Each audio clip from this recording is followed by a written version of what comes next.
Balıqlar təmizlədik içini. Ocağımız da yanır. Ocağı da qalamışıq.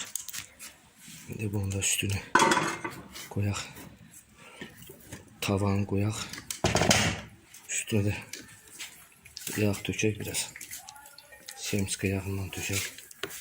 Qoy biraz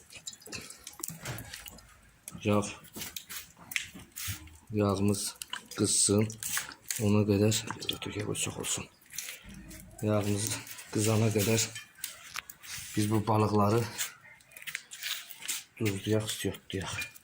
İndi duzumuzu da gətirmişik.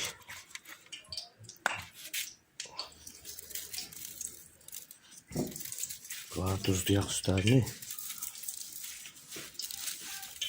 Biraz da istiyotlayaq.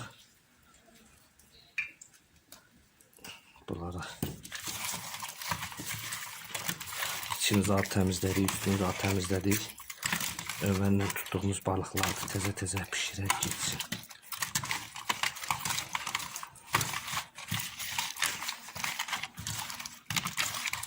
Biraz da tuzunu var. Yaxşı.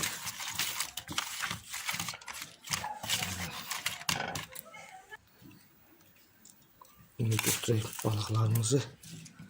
Yağını qızdı.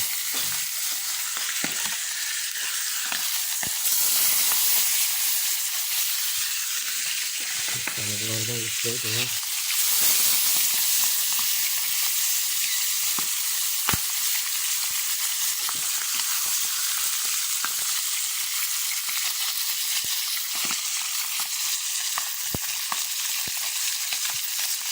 Ocağımız da şəkildir.